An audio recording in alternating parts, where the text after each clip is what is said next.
he just said like Wuhan, and I was just like, what? That's where my grandparents are. That's my great grandma actually was like, she was from a time where they were still binding feet, and she had her feet bound for many years right there, like right next to my shoulder, next to my ear, and they were just like, corona, like, I know he's bigger than you, but next time take a few steps back and then go for it. And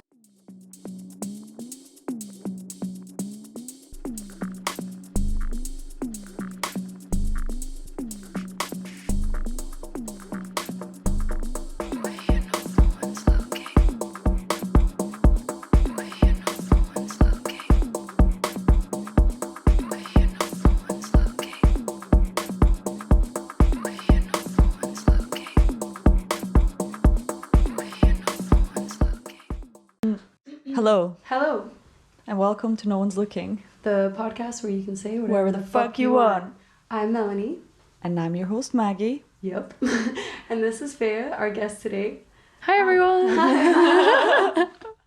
Feiya is a medic student as well, in Edinburgh, or like in a university. Yeah, I'm in my final year of medicine. Oh my right gosh, now. that must be so stressful. It is stressful. Yeah, I've just heard about it being stressful. It's a lot, but you know, we move. Yeah. What is it like? It's just basically free labor. I can't believe that some people pay for this. Like, the course is so long and they pay like £9,000 a year. Like, thankfully, for me it's free because I'm from Scotland. But I can't believe people are paying to be exploited. But yeah, you know. To be exploited. So funny. Yeah, because we basically have to do a lot of the stuff. Like, I did 5 weeks in accident and emergency, just doing jobs for people, and just didn't get paid for it. Really? Yeah. Oh my god. Oh my god. Sorry. Sorry. I know, I'm the worst. I apologize. That's okay. No, I need to switch both off. No, I think my phone's probably gonna. It's have an alarm. posting time, but we're here. It's so. like, it's quite triggering. It's like, as soon as we hear the alarm, I'm like, it's like,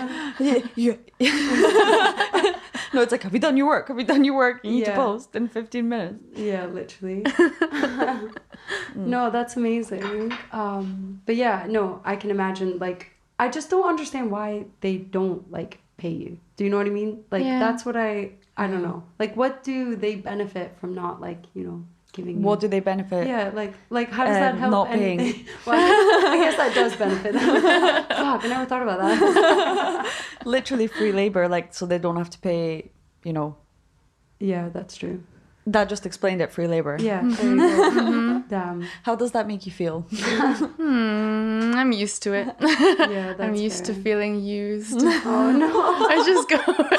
It's true though.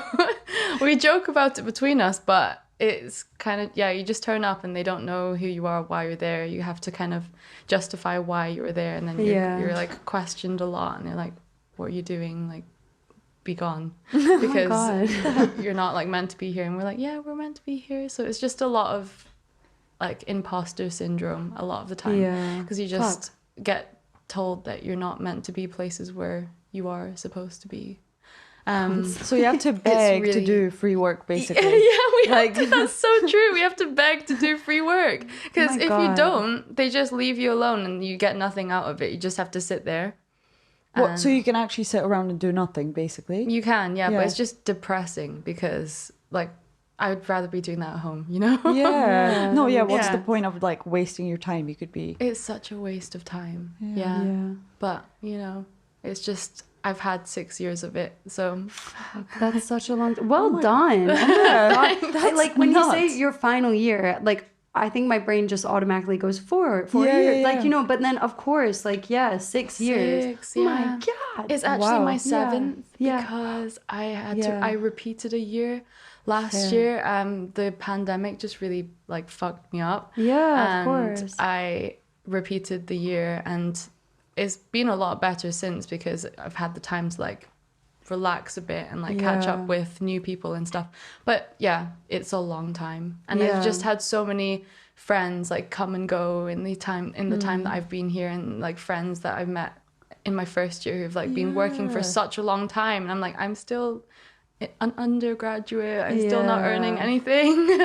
fuck. Yeah. Shit. It'll pay off, hopefully. Soon, Yeah. hopefully. Soon. You've got it. You're almost there. Do you know what area you want to go into when you're done? I'm really interested in mental health. So I really like the idea of going into psychiatry. Yeah. Because right now there's not really a lot of like mental health awareness, and there's the funding for it's not very good either. And people just go into it because they think it's an easy life because it's like 9 to 5. So people go into it not really respecting it for what it is. They go into it because they want the lifestyle and they don't actually care about mental health. And it's also like not a very diverse profession. Like the placements I've had, like it's just all like non-POC who go like get the services. So I just feel like the access to resources is not great for people of color. So I just hopefully change something about that in the future. That's so cool. I believe in you. Like literally, I you believe make in a you. If difference. anyone's gonna do it, it will be you. Like for sure. Yeah. I hope so. Yeah, it's what I've focused a lot of my free time doing. Yeah. / that's what I do to distract myself from the stress that's uni. Yeah. Yeah. Wow, yeah, you're doing a lot. I'm You've doing got a lot. Yeah, that is a lot. You're inspiring though. Yeah. Oh, thank No, you. for sure. Do you want to tell us about like, or tell our listeners about your activist group that you've started as well, and kind of like where that began? So I'm the co-founder of Racism Unmasked Edinburgh, which is a non-profit organisation. We're based in Edinburgh, just run by a group of volunteers, and it's a safe space. It's a community for East and Southeast Asian people. For allies as well, we focus a lot on like educating allies on how to be better active bystanders. That's good. And just anti-racism, like awareness, education. We operate a lot on social media just to raise awareness and just tell people about, just to normalize the conversation, because since Black Lives Matter, the Black Lives Matter community and that whole movement really just paved the way for a lot of people of color and also other marginalized groups to have the ability, like to have the empowerment to speak out about like things that they're affected by. We have a lot to thank them for, because it's something that as a community we've never ever really spoken about. Is like highly stigmatized. It's so stigmatized. And so I did have a lot of like Chinese friends because I went to Chinese school on Saturdays. That was a time. I can relate. I went to Russian school on Saturdays. Really? Oh, yeah. So we had like a community from that, and I made friends through that, and we have lots of really close family friends who I've just grown up with. Yeah. But this is something that we've just never ever spoken about because it's so taboo, and it's not, because it kind of, I think people try so hard their whole lives to fit in. And if you mention this kind of stuff, it kind of reminds you that you don't fit in. And it's what it like breaks down that like facade that you're trying to build up. Yeah, it's almost like this kind of like, like if I've had something traumatizing happen, then I just block it down, and then I won't literally remember it happened to me until like maybe 3 years later. Like, do you know what I mean? And it's just like this like protection way, just like don't think about it or something. Like, which is quite sad, because the best thing for you is to talk about it and to like say this is not okay, and I do not allow this in my life or to happen to me, or if it does happen, to stand up for myself in a sense. But yeah, that's really, really cool. Like you've just like really opened the dialogue up and created like you said, like a community where people can feel safe, which is amazing. Like we were like reading through all your posts, like all of your safe stories on your Instagram, which is like super educational. We've like literally read up so much, and like I feel like it's really opened my eyes, because like I said, like where I'm from, like we didn't have like a big Asian community. It was mainly just kind of like white, Black, Hispanic, like, you know, mainly. And so I just never even thought about this topic, like people would be racist against like Asian, like culture and everything. Like it just never really, like, it just was never brought to my attention until like seeing it firsthand to a friend, and then seeing you speak about it even more. So you're really educating people. Yeah, I agree. I couldn't agree more with everything you just said. Like, I wasn't aware either. And yeah, I feel like I've just seen like snippets here and there, and actually, funnily enough, even the Kardashians like posted about it, and they were like kind of speaking out. But yeah, Oh, I didn't know that. Yeah, they were like kind of really like angry about everything that's been going on. Yeah, and yeah.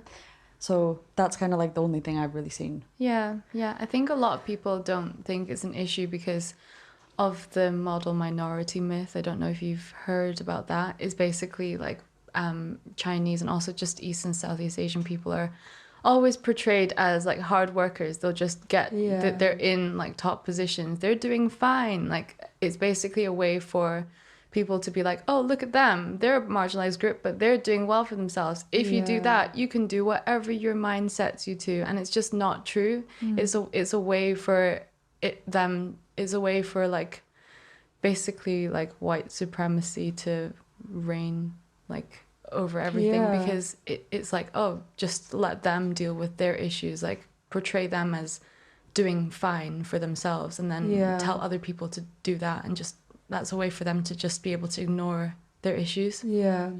Yeah, so we've all heard like jokes about Asians being good at maths and being good like academically and stuff, and it was just like something that was thrown around at school. And a lot of people have told me like over time, like, oh, you should take that as a compliment because that's a good stereotype, but actually it's horrible.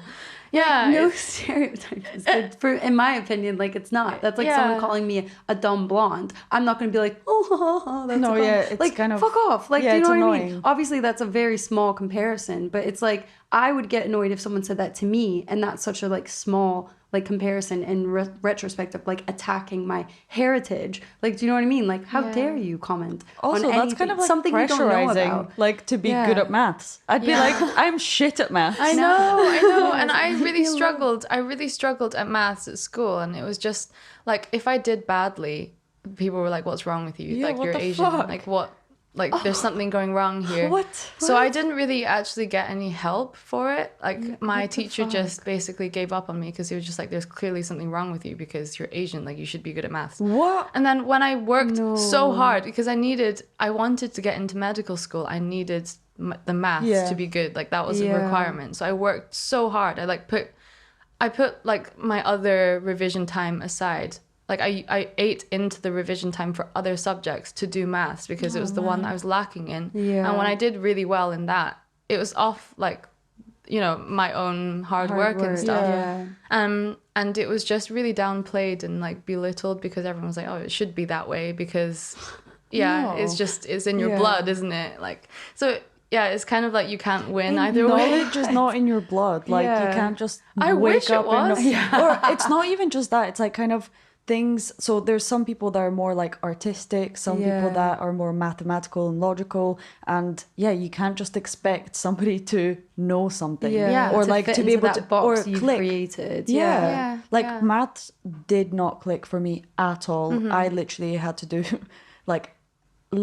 I finished school and I was like, I don't have maths, I can't get into uni. So I literally had an extra year before I went to uni that I said it was my gap year because I kind of fucked around and I had to do a maths course and had to do like kind of standard grades basically just to get through the bare minimum to get into uni. It's so stupid, and then we never use it again. Like they tell us that we need it, but I've literally never used it. I use it to figure out how much I owe people for my bill at the restaurant. I use a calculator. I'm like so lazy. I'm like, no. Yeah, I know. Or like how much you're getting off like in a sale. You know? Yeah, I do that. But so you don't need to do like long division in life, do you? Like geometry. Never need unless that. you're doing like mechanical engineering or exactly. a job like that. But then they make you retake it again. Like, so it's kind of like, I mean, in the States, that's how like uni works. Like all the classes you take in high school, they make you take it like all over again the first 2 years of your university. And then the next 2 years are your more like kind of focused years for your degree. Yeah. And then the next 2 years are like if you're a doctor, dentist, veterinarian type thing. It takes them so long to do anything. Yeah, I know. Yeah. You know, like I heard some of my friends from America said that if you miss a class, you basically like fail the semester or something. Yeah, they're super strict. How like, nuts is that? Very strict. I barely went to uni. Like, like I literally barely showed up. Yeah. So Yeah. I find that nuts, being there like every single day. And even if you're sick and dying, they still don't forgive you. They're Yeah. like, You have to have a Yeah. doctor's note, like for real, like like every time, like yeah, It's like brutal. like I remember I left early, like oh this teacher, I swear, like she had an alcohol problem, like she would show up smelling like booze, and she was always 15 minutes late. 15 minute late. I was like,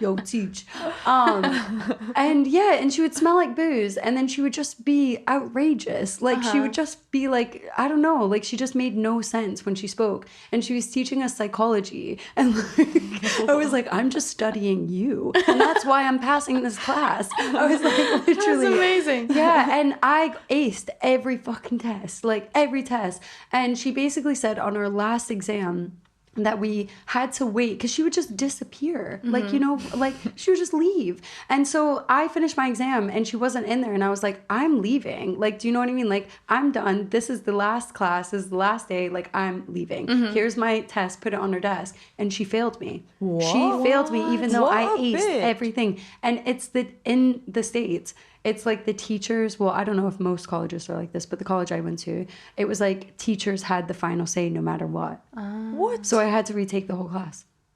Oh my What god. a Yeah. bitch. I what know. the fuck? My- Is that when yeah. people start bribing them? Like, does that happen? Yeah, it definitely happens. I've Really? never seen someone do it, or like, but I'm 100% positive that it does happen. I've heard that about like the really expensive universities and like Yeah. maybe like people paying others off to Yeah. get into university, Oh, but yeah, not that about documentary. grades. Yeah, I know it happens in Russia a lot. Like my friends paid their way through uni. Literally, she Really? was like, "Damn, I'm so broke. I've got my exams coming up," and I was like, "Why is that related?"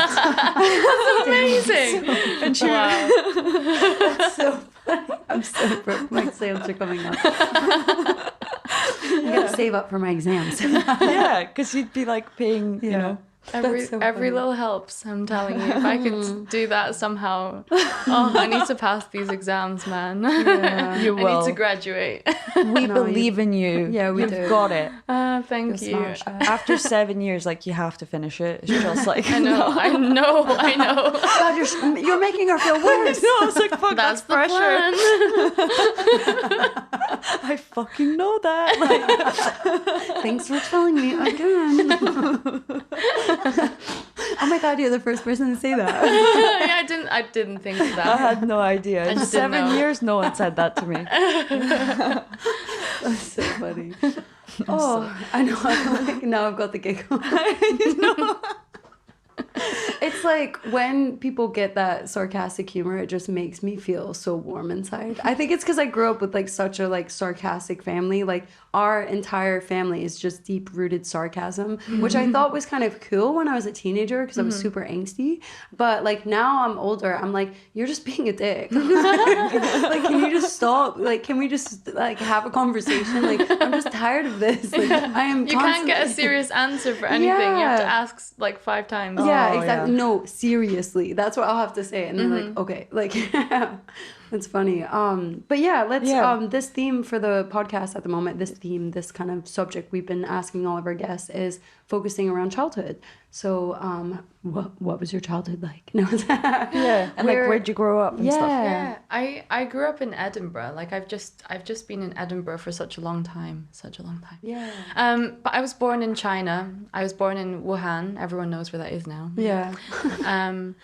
And my parents like left me with my grandparents. So I was with my grandparents for the first 3 years of my life while my parents came over to the UK and kind of Yeah. like set up camp, like Yeah. figured That out. happened to me as well. Yeah, really? Yeah, except just Wow. my mum moved. Yeah. Ah, okay. So they came over here, like tried to find jobs, tried to just like get things settled, because they knew that they wanted to move here. My dad had a job, so it was like more like my mum figuring out like what she wanted to do as well.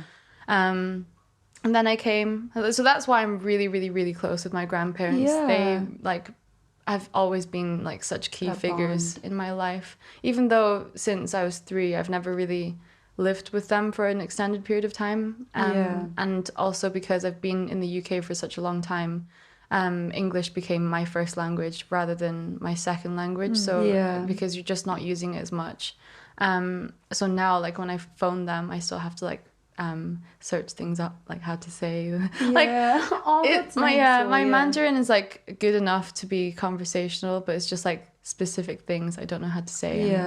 So I find that a bit difficult because language is such a big part of like your culture and how you connect with people and stuff. But I try and... Can you understand everything though?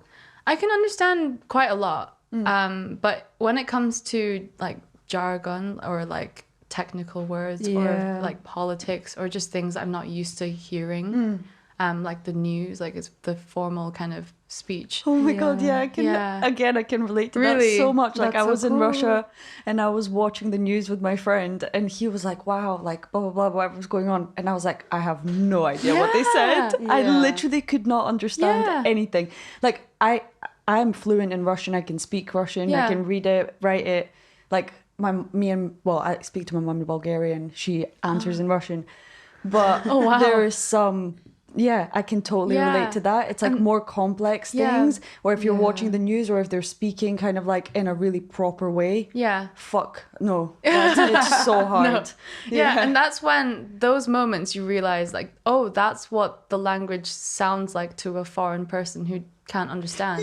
Because, oh my god, I literally relate so much. Because you go from understanding everything that like your parents, your grandparents are saying, your relatives saying, so you feel like you've got a hold of it, like you've got a pretty good like skill base. But then you switch on the TV and it's just like, what are they saying? Like, what are they saying? I don't understand. What is happening? I wouldn't be able to tell you. It's frustrating, but it's also, it can't be helped because we've lived here for such a long time. And and Chinese school didn't really help very much, obviously. That was just torture. Everyone hated going there. Really? What did you get up to? I started going... fly that's... Sorry. I don't know if I got it. You might have. I think I spurred it. It's so annoying. It's just like going around everyone's face. Anyway, so what was it like? What did you have to do? I think I started at 5 years old and I went until I was maybe 16, 17. It was a really long time. Yeah, every Saturday had to wake up very early when that's the last thing you want to do on a Saturday. You just don't want to wake up early. You want to wake up late and watch TV. But then we'd go and sit in a classroom for 2 hours with like a 10-minute break in the middle. It was pretty intense. Wow. Like they said, oh, you can 10 minutes. They said surely illegal. They said, oh, you can have a break now. Okay, done. Let's go back. Like it was so it was a lot. And when you're that young and you've already done school for 5 days in the week and it's the weekend, you don't have that attention span. And also the teachers were all like volunteers, so they also just weren't very good at teaching. So it's just, we were just studying lots of irrelevant things that are not applicable to real life. Like we'd be reading like classical Chinese stories from like the 1600s or something like that. In like language that you would just never like. It's like studying Shakespeare basically. Like and Bible studies, that's where I had to go to Sunday school. Sunday. And it's just stuff that you would never have to use ever, like to speak to anyone with. So it was nice to just see your friends. That was it, really. That's nice. Did you make like really close friends? Like, do you still speak to them? Like we've all kind of made a family here because we have moved away. Like they moved away from their like relatives and everything by moving here to the UK. So like, because we don't have our grandmas and our like aunts and uncles around, we became each other's family. Oh, that's so nice. That's really nice. Yeah. And also like especially like back when our parents had just come over and they weren't really familiar, they weren't like integrated yet, they would use that like community as kind of like a safety blanket and figure things out together, and they'd like meet up. And so every Christmas, every New Year, every Chinese New Year, we have like these two families that we've all grown up with and celebrate together. That's so nice. Yeah, that's lovely. Yeah, because we can't come together, like we don't really in our culture we don't really celebrate Christmas, but because like we're in the UK, it's become like we've kind of taken it on and use it as a day to just come together and like eat lots of food and like exchange presents and stuff without like the religious aspect. I don't know if anyone uses the religious aspect here in like the UK at least. Like in Bulgaria, so I was born in Bulgaria, and like there you literally get like some chocolate as a gift, and it's really about the religious aspect of it. Whereas when I came here, it was all about just the gifts. Like it's really commercialized. And literally we also celebrate on the 24th, whereas in here it's obviously on the 25th, and like they would go around the church at midnight and stuff like that. Like, yeah, it was just a religious thing. But here it just really shocked me. So you, Maggie, have also experienced something like very similar in your life, with your mom kind of moving over to Scotland as well. And you were left for how long? Like, you lived with your dad and your aunts in Bulgaria, was it? Yeah. So first, I don't even know how long it was. Maybe like a year and a half or two. Yeah. Yeah. I first just like stayed with my dad, and then he couldn't really look after me very well. And he literally, like, my hair, because I've got really curly hair, I just straighten it. But at the time, it was so curly and he wouldn't brush it out for me. So it got matted at the back. And then he went and got it all cut off. Like, instead of dealing with it, he just was like, oh no, we'll just cut it all off. And then I came home and he was like, I was like crying, obviously really upset, because that was like the only thing that was keeping me girly, because my mum was gone. So yeah, it was kind of like harder. And and then I came in and my brother was like, yay, I have a brother. Oh no. And I was like, thanks, that made me feel better. How old were you? 7, I think, like 6 or 7. Interesting. And then basically, my mum was like, nah, I'm not having this. There was a lot of other little things that happened that led to, I just basically had to move and live with my auntie for a bit. And then we moved here. And then I had to I didn't know any English at all, and I had to learn from scratch. But I was like in P6. Oh, wow. Yeah, and then... Did you just go straight into school? P6, yeah. Without knowing any English? Nothing, yeah. Wow. Yeah, tell the story of you being... Because that's a crazy... your first day of school. Oh, well, I just walked around and then I didn't know a word. Like, they said hello. What your and mom taught you. I thought I knew hello at least. But because of the accent, and like in Bulgaria, when they teach you words, it's kind of like, just... hello.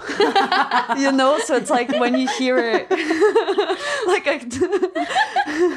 so then when you hear it in real life, like from a person that actually speaks English, you're like, fuck, what's this?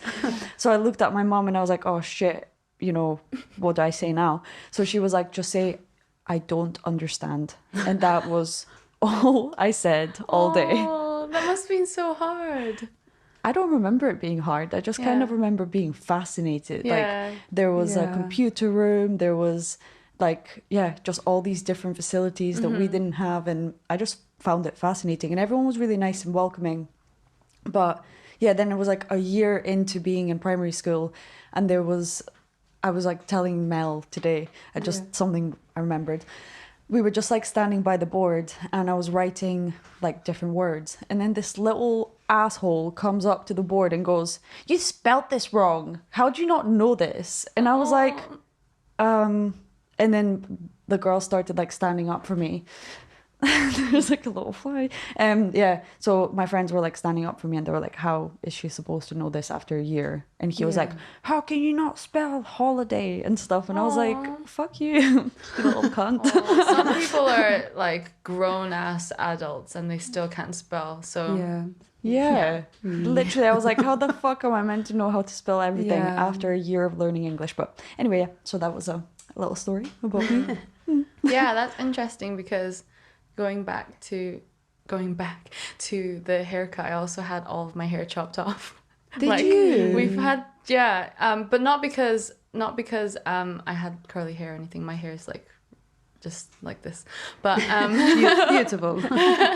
But I think it was really common for like Asian kids to get like a bowl cut or like a like seriously like a bowl cut or just like a boy's haircut because it's just easier. I think it's my dad that did it as well. Oh my gosh. Fuck's sake. All of this is like a Put mad an actual crossover. bowl on your head. Yeah. My dad, because my hair is getting too long, and he was just like, "Oh, I'll deal with it." So he just like cut all of my hair off because he was just like, "It's just easier this way. Like my hair is fine. It's like this. I don't have to brush it or put it up like in braids and stuff. This is so much easier." So he did it. Well, and then my mum came home. She was like, "What the fuck have you done?" Like, yeah. yeah. Oh, my Oh, and I remember this. There was this story where I was in like this. It was like a play center or like a toy store or something. Yeah. There was like a playhouse in that toy store, and I was waiting for this girl to like be done inside because I wanted to go in, and then her mom was just like, "Okay, come on, like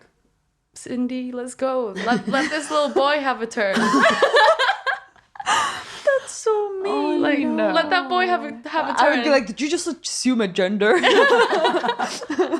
Yeah, so I looked like a boy for a really long time. Yeah, I got asked if I was a boy as well. Yeah, same. Really? I got asked as well. I got gum in my hair, and my mom chopped off all my hair. Wow. And then It's happened to all of us. yeah, and then So she was mean. like walking me. I feel like I was in a stroller. Maybe I was like 3 or 4, or like I don't know. I can't remember. But I just remember being in the mall, and then someone coming up, like a stranger coming up to my mom, and be like, "Aw, are they a girl or a boy?" And my mom was like, "Can't you see our fucking earrings?" Like, my mom was just so aggressive. Like, I love literally that. just was like, and then I just didn't know. Like, I was like, "Oh, I guess that's bad." Yeah, I just remember being like, "I'm a girl." You piece of shit. And then I got obsessed with, like, for a long time growing up, like, because I would just remember that and my mom reacting so much that, like, I just was obsessed with not looking like a boy. Like, yeah, like all the time, like always like making sure my ponytail wasn't like put back to where I looked bald or something. Yeah, and it took me a while to like not feel like that, which is just really weird to like connect it to that one memory. Yeah. I wonder Where it what all you comes looked like from. as a baby. Not like how I look. You know how babies look like themselves? I look the same. I haven't changed one bit. No, Like- I didn't look like me at all. Like not even a little bit. Like even little pictures. I look like Atticus basically. Oh. Yeah, but Aldous looks just like me as well, Yeah. which is weird. Like yeah. Yeah. But, sorry. Yeah, just my children. It didn't help that at that time when I was just being mistaken for a boy, that I was obsessed with Tom and Jerry, and you know how that's like super like slapstick, really violent humor, and like it was meant for kids, I guess. Like I was watching it all the time, but it's like really violent, like lots of guns and like hitting things. Yeah. And I just loved it. Like I was obsessed. I'm still like, I think from that, I'm also just now like I still enjoy slapstick comedy, and my boyfriend's like, "Wow, you're such a child." But yeah, I got really violent as a child. Like I just Also, my grandma, okay, she's this boss ass bitch, and she basically, when she was raising me the first 3 years, I went to nursery, and there was this boy that was much bigger than me that used to like push all the children over, and he used to like There's bite always them. one. Yeah, like push And she's them like, and "Hell bite them. no, you're And not pushing my child." Yeah, and she literally said to me, she was like, "Right," she sat me down. It was like an intervention. She was like, "Right, this can't keep going on because you are better than this. You can do that back. If he pushes you, I know he's bigger than you, but next time take a few steps back and then go for it." And so I went back the next day to nursery and just started doing that randomly to every single person that I met. And then my grandma got a phone call. She was just like, "What the fuck happened to your child? Like, she's now bullying everyone. She's pushing everyone over. She's now biting everyone. Like, what is happening?" God. Yeah, I was a nightmare child. Like, And it you're was like, "What? You gave me funny. permission." yeah, my grandma was just like so crazy. But I think like now I like in my life choices and like hobbies and stuff, I'm quite like decisive, and I'm quite like I don't mind taking risks, and I don't mind just going for something, because I think she instilled that kind of attitude in me. That's so awesome. lovely. That's That's really so cool. inspiring. Like Yeah. I love that, hearing like positive family member like kind of stories. Yeah. Like, you know, like Yeah. like you're a hero. Like Yeah, it's and like, it was, looking back, it was pretty risky as a child. Like she made me do she didn't make me do. She like encouraged me to just go for a lot of things that maybe I wasn't like ready for. Like for example, another time, like I was in a playground and there were some much bigger kids, like 10-year-olds, running down the slide instead of sliding down the slide. Yeah. And I was maybe 4 years old, and I was looking at them like, oh, they're having so much fun. My grandma's just like, just do it. Just run down the slide. That's so cool. Yeah, and just dangerous, like kind of dangerous things like that. But I was fine in the That's end. actually really cool. Yeah, she gave no shits. It worked out in the end, and now I guess I'm benefiting from it. Yeah, for sure. Yeah. Melanie, what was that thing that you were saying earlier about doing things that you're scared of? Yeah, so I'm reading this book at the moment, and they talk about actually like how, like, you know, trying something new every day, or putting yourself in a situation that makes you feel uncomfortable, or learning something new, like basically mental exercises. But it's just like, it's so good for you, like in helping you live longer. But also, like, even if it gives you anxiety doing this thing, it's actually more beneficial in your like kind of long-term health than just not doing it and kind of like shying yourself away. So it's like a routine is really good, but you have to incorporate in that routine something new, or like learning something new, or trying something new, meeting new people, putting yourself in new situations. Because it has been proven, like this book was like a study about all the people who have like lived, like communities who have lived over the age of like 100 and like in their 90s and stuff. And so it's like proven that it will make you live longer, which is amazing. Yeah. So your grandmother like instilled that into you, like, and you get to carry that and pass that along to other people you meet, and like your family, like everything. It's really cool. I hope so. Yeah. My mom got very angry at her though. Every time she'd be like, "You gave her sweets again."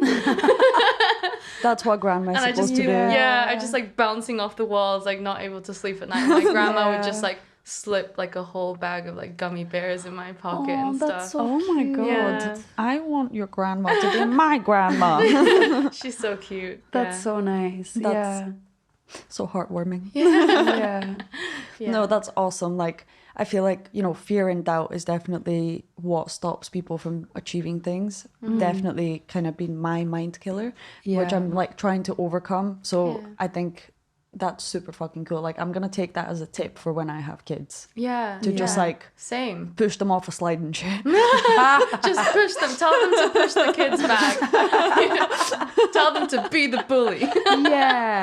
No, like my mom was kind of like that in a way. Like, she was so encouraging, but also she was like, stand up for yourself, because like I can't help you, I'm not there. So like I remember I was 7 years old. I used to started riding the bus by myself, so getting the bus after school and to school.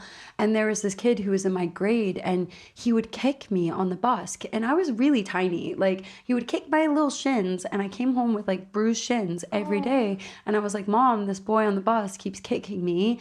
And of course she said the typical thing, because my mom's very like down south southern, like she didn't realize it was a misogynistic comment at the moment, but she was like, oh, he must like you, but that doesn't mean he can do that. So she was like, the next time you get off the bus, right before you get off the bus, so he doesn't have time to tell the bus driver on you, she was like, just before, she was like, make sure you sit behind him, so that when you walk past him, you kick the fuck out of him. Wow. And then you go off the bus and leave. And I did that, and he never messed with me again. Oh, wow. Literally never. Yeah.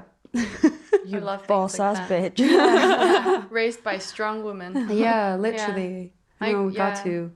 My grandma, I think she gets it from, she was born in a really hard time. So it was during like the Japanese invasion of China. Yeah. So their family, they had like 8 siblings, and her mom was just like taking all of these kids with her and just like running. They were just on the run. Oh my God. They had to go from city to city. Like, all of their names, they're named after each city they were born in, because they were just like moving constantly, trying to escape from the Japanese army. And so from that, like, she had to deal with a lot of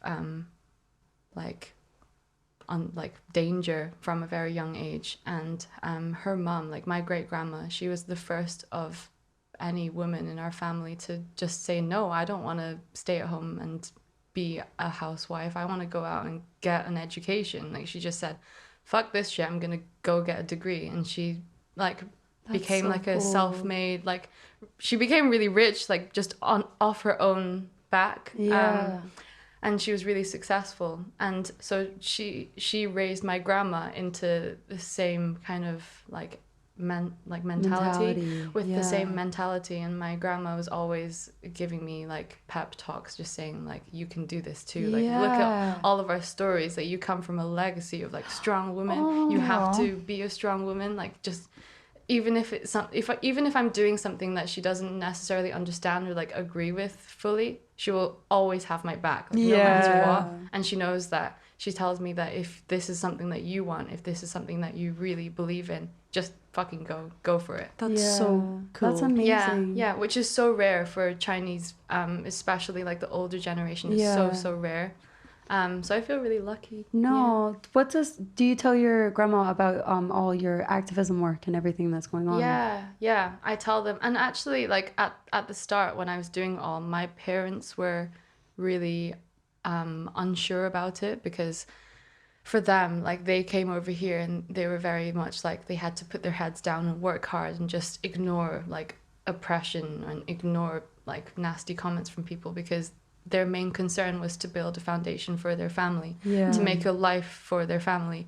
So for them, they kind of like got used to just having to ignore it. And that's what they thought was easiest. And so they really didn't want me to do this kind of stuff, because they're like, you're too outspoken, that you're going to be picked on more. It's all things like stemming from how they grew up and how like the things that they've experienced here.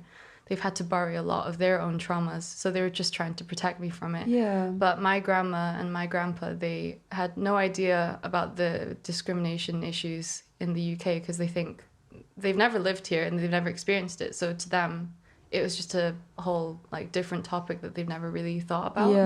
But once they heard about it, because I phone them like almost every week. That's nice. That's so nice. Yeah, just update them. They love being updated on anything. And they just were really happy that I was doing it, and they just, which is unusual, because in China, like, being very, very outspoken, being an activist isn't really something that's entirely encouraged because of the political situation. Yeah, I was gonna say, is it kind of like frowned upon? Yeah. It's frowned upon to like be a named person that like speaks up for people, and like a person in the community that people can look up to, that can like rally people together. That's not really something that people like to do. So because it can like cause you trouble and stuff. I was gonna say, would it kind of, I don't know, depending on what you're, being an activist about, depending on the situation, maybe like the government could get involved and like try and maybe shut you down in a way, or I don't know. I don't really. Yeah. It's a difficult topic, because I've also never lived there.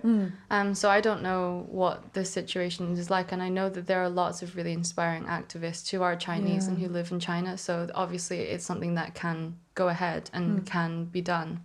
But the general consensus is, don't like stick out. Don't like don't just put a work target hard on your back. Yeah, don't put a target on your back. Just work hard. Like, all you need is to be successful, and then you're fine. So I was really surprised when they just were all 100% for it from day one. Just telling me that everything is gonna be okay, and that they were really sad. They'd spend ages messaging, like, they have this this keyboard system in like China where they write out the characters. So it takes them forever, because they have to write out every single character. And also they're not that good with phones, so when they send me a long message, I know it would have taken them like 3 hours to write. But every time we have like a deep conversation about something that I've been up to, they'll send me like one of these long messages, and it just means so much to me, because I know like so much time and like energy went into that, and I know that every single word is like from their heart. That's so nice. Yeah, that's so nice, because you're a writer yourself, so I feel like in that way, like like seeing how long it would take them to write it or knowing how long would just like matter even more. Because for me, like I write poetry. Like I really enjoy writing. I do it for like my mental health mainly. I don't.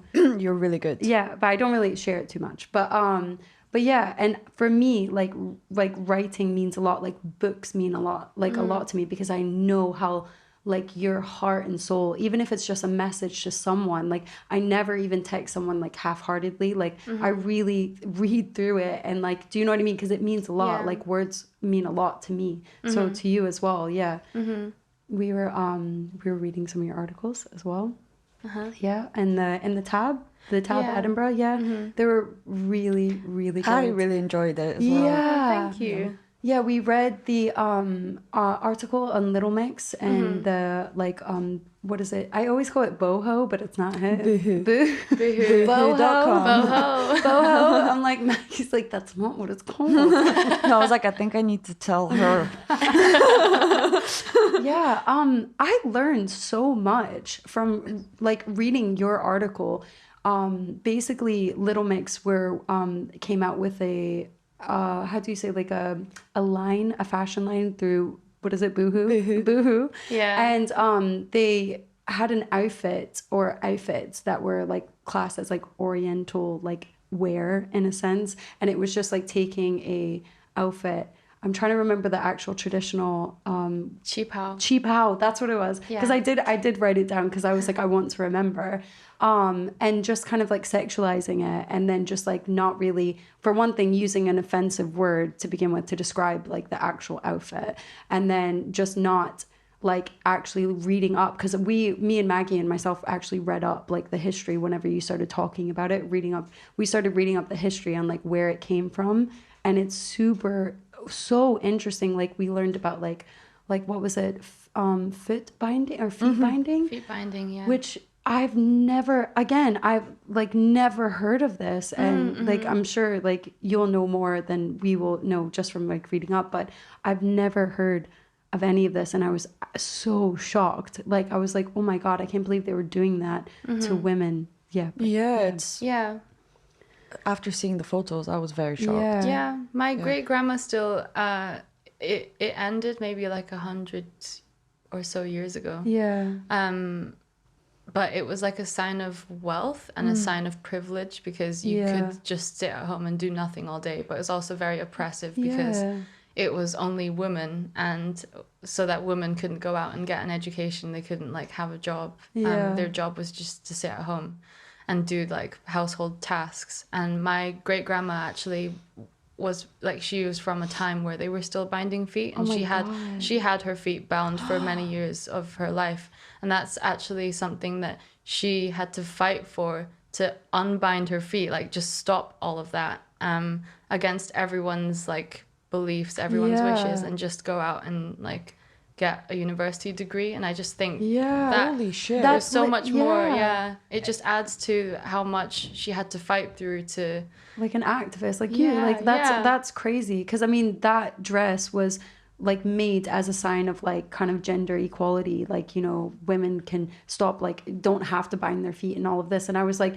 and then like it really enraged me, like obviously reading your article and then learning that they didn't do any research on like the history of this clothing, and that is like deep rooted in someone's heritage, and then trying to like I don't know, like obviously I didn't grow up with it, but just reading it in itself, I was like, I can't believe they would just be so ignorant to not do that. Like you have so much power and potential to educate people, and you just chose the easy option, and then to be offensive as well, and then not even care to educate yourself. Just being offered a deal and then being like, yeah, all right, we'll just do that. Like, we'll just and having it this. approved at every single stage and somehow be published like that. Yeah, still and like put into production is crazy. Well, like remember when Kim Kardashian started her clothing, what was it, like underwear line? It's called Skims now, but it was called Kimono to begin with. That like, how many people did that have to go through? How many followers does she have? Like, do you know what I mean? And did for you know it to be that she tried to trademark the word? Kimono. Copyright. That's the word. why. That's why What? everybody went That's so nuts. silly. Yeah, I know, just so- and it's like what? Yeah. This is traditional where you can't like just It's not take the name. yours. Yeah. Like, Yeah. Well, I was gonna say it's like taking the word apple and trademarking it. Wait, what a minute. That's so funny. Yeah, it's unbelievable. It was, when I saw it, I almost had to like refresh the page because I was like, there's no way. Like, there's absolutely no way that this is happening. Like, I'm seeing this. It was absolutely atrocious. And I just got really upset. Like, I got really angry. Like, I got really, really upset because it's something that we never feel like we can wear because we're ridiculed for it. It's like part of our culture, but living here in the West, like being from a marginalized group, like we don't feel like our whole lives basically we have to hide away anything that makes us remotely different. Like, we've spent our whole lives like trying to just fit in, and people telling us that we're weird for doing this and we're weird for wearing that. And so seeing They're weird. yeah, fucking losers. A bunch of boring bitches. Yeah, so when I saw that and they're being like celebrated for wearing that, like the stuff that we have to hide away, it just felt really unfair. Like, it just felt so unfair. And it just made me realize because it's not something that you really think about that much until it happens, and you're like, wait a second, they can wear that, but I would feel really uncomfortable wearing that because people would make fun of me for it, and they have made fun of me for it. Because it's very like exoticized. It's very very fetishized. Their collection was fetishizing the traditional dress. Yeah, it's so offensive as well because like it was a symbol of like this huge movement and kind of like for women, and like and I was just like, actually my mind was blown. I was just like, this is so incredibly offensive. Like, how could you do this? Like, but Money. I know, but still, it's just like, I don't know, like, just don't do it. Just like think or something, like and then again, like, not only is that an incident, but then we read your like further article about what was it, they were marketing a t-shirt that said Chinese writing, and it was actually in Japanese as well, and I was just like, it's just so ignorant. It's just so stupid. Like, man, I see like people wearing t-shirts with like Russian writing on it, and it just says like the most random word that I've literally never even fucking heard of. It's like the longest word they could find, just so they could be like, lots of Russian letters, just I'm like so cool on the keyboard. It's so silly. It's like, all right, well, I can read this and it says nothing. Like, I got an ad for a Love Island game. It's like a dating game. You know? I've seen like, it. you have to like date people in your villa and stuff. I've never heard of this. Really, I saw it and it's just randomly on Instagram as an advert, and one of the characters had a Chinese tattoo on his chest, and it said chicken soup.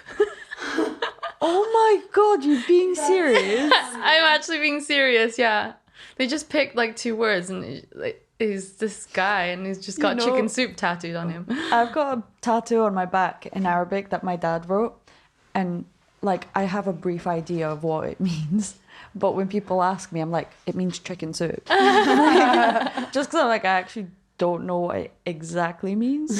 I just told him you can write whatever you want, and literally it could say that. I don't know. Chicken soup. That's so funny. Yeah, it's silly. But anyway, moving on from that. Wait, so then I'm like, what questions did we have? We had like so many. Yeah. So your family, your grandma live in Wuhan as well. Still, your grandma and grandpa as well. Mm-hmm, yeah. Mm-hmm. And so they were there obviously during the pandemic, which would have been so scary. Like I remember like we follow each other online and everything, and just saying like, oh my God, like obviously this is scary for me and my family, but I couldn't imagine having someone like actually there, like family members. And I just kept thinking like, oh, like I hope they're okay, like I hope she's okay, like, you know, I hope her family's okay. Yeah, so like what was that like? Yeah, it was terrifying. I remember coming back to uni on like the 7th of January 2020, and we got a lecture from this like an infectious diseases professor, and he just mentioned this, and he mentioned that at that time they had 30 cases in total, 0 deaths, and he was just like, this right now is like a hot spot on the planet, like we're looking at this right now, we don't know what it is, but this is happening and it's in Wuhan. And I was like, this is the first time I've ever heard about it, and it's like I've never heard my hometown like mentioned. That would have been so weird. Yeah. When I wasn't really listening because it was such a boring lecture. Such a boring lecture because I don't care about infectious diseases really that much. But he just said like Wuhan, and I was just like, what? That's where my grandparents are. That's where like I was born and stuff. And I just phoned them, and I was just like, have you heard anything about this? And at the time, I think they only thought that it affected young people, because it was like at the time they had no idea what, like how it acted, like how it was passed on, like how many people had it, like how it behaved as a virus. They didn't even know it was a virus. They thought it was like a pneumonia. Because symptoms were similar. So they weren't very concerned, but I was worried because I don't know why. Like I had a feeling that it was going to be really big. Like I had a feeling that was just because the guy had said it's not really under control. Like this is something that we're monitoring. It just sounded really serious. And then it hit, and it was just like absolutely crazy. Like just nobody knew what to do. Nobody knew what was going to happen. Like they didn't know how to protect themselves. They didn't have like enough PPE. Like they were the first people to have it. And then all the scientists over here were like, oh, you should be doing this, you should be doing that. But like they weren't prepared for this, like at all. They've just been hit and they don't know what it is. Like back then, scientists here were even like making theories about it. Do you remember when they said, oh, it can be transmitted through your eyeballs or something like that? Yeah. What? By looking at someone. Yeah. You can get it like if it enters your eyes or something like that, which is not. And just so like people fear were going, mongering in a way. Yeah, so much fear mongering. So people were genuinely. That's what I would do. I'd be like, people were genuinely wearing like swimming goggles to the supermarket and stuff. Just crazy stuff. Oh my god, I've not heard this. Yeah, and they're just. And they had food shortages, like everything was marked up super high. But they have such a strong sense of community in China. They really respect old people. So they were really lucky in the sense that their like little community that they lived in, they got their food delivered to them.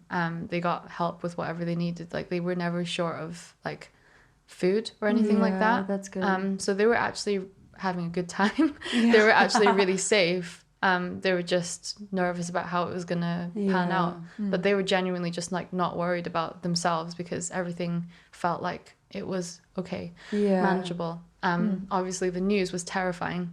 Can imagine. And the anti-Chinese sentiment was already beginning like here because of the news, because of the fear mongering, and people didn't even think it was going to come here at that time. They didn't even think that it would end up in the UK. They thought it was like an Ebola kind of situation. Oh, it's not going to like make its way across to us. Little did they know. No, I remember at the time just like watching the news and then hearing, oh, it's gone to this country, it's gone to this country, this, and then all of a sudden it's here, and I was like, fuck. It was terrifying. I was just here and people were making jokes to me, just saying, oh, you haven't been to China recently, have you? We better stay away from you. I will stab you. I'd be like, well, I better stay away from you cunt. Literally.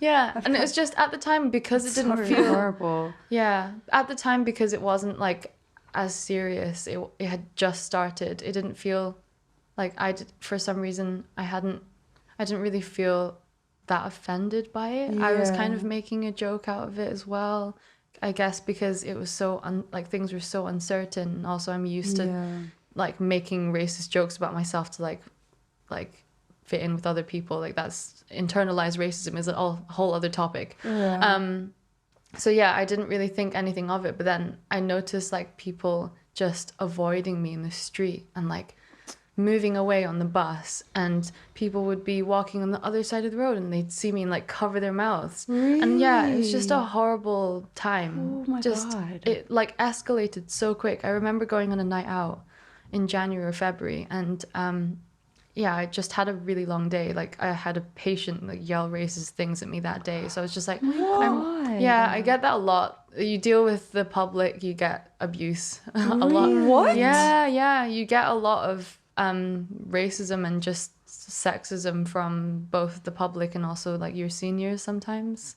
Bro, because blood is boiling. Right? I'm just like, so that's what I mean when I say I'm used to feeling yeah, used in a way, because there's nothing you can do about it, because so they know that you're the bottom of the pile. Like you're not going to be able to do anything about it. So it's just something that isn't dealt with very well. Anyway, what the fuck? Yeah. That's, yeah, I'm like, I need to compose myself.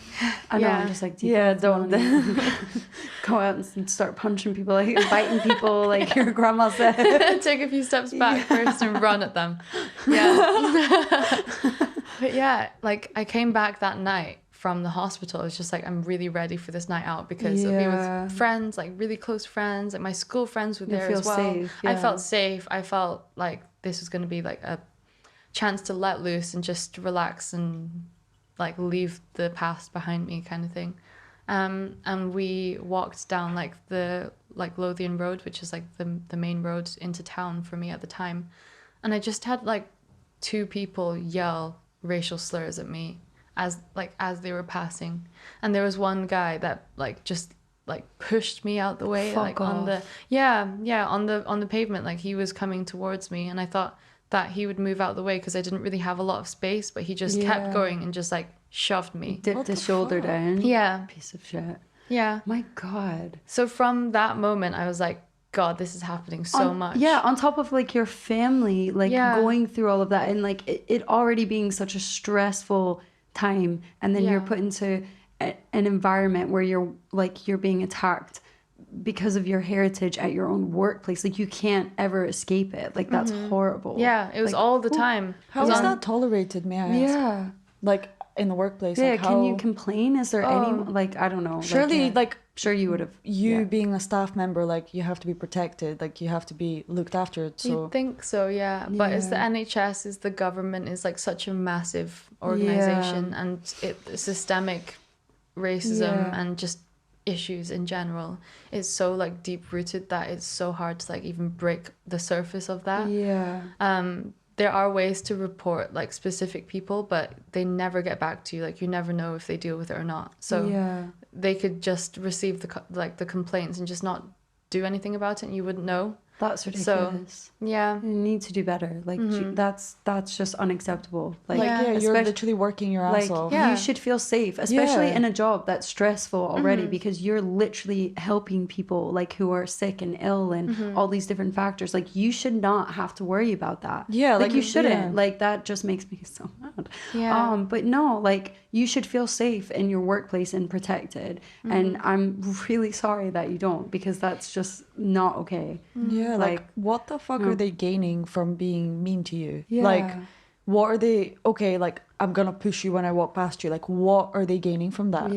Or shouting at you like, oh yeah, I'm gonna stop the pandemic by existing. No, I mean by ceasing to exist. Do you know what I mean? It's like that's what I wonder. It's like what's going through their head. You're like Scottish as well. Like you've lived here like your whole, like almost your whole life. Like that's not not okay. Like this is your home. And you're like you shouldn't be treated as if you're an outsider in your home country. Like that's, I don't know. That's just crazy. Like it's like just really unacceptable.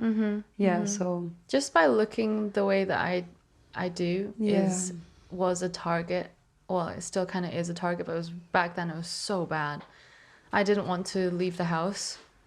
I didn't want to. I had to go to hospital. They really tried to keep us in university for as long as possible. So while everyone else had been told that university was cancelled, we still had like 3 weeks more of placement that they tried to make us do. So I was having to travel really far and felt really unsafe at the time, because I was like, I don't know, I don't want to get infected. And then getting abuse from people, and I just really didn't want to be there. I really just didn't want to be outside of my house, because even if, like, before I have received racism like throughout my life. It's nothing new to me, but back like just before the pandemic, it was so much. It was like every single day in every single like situation that I was in, it would just be there. And I used to be protected, inverted commas, if I was with like my boyfriend who's Scottish, if I'm with my flatmates who are white, like I'd be shielded from a potential situation by being with them because people wouldn't pick on me.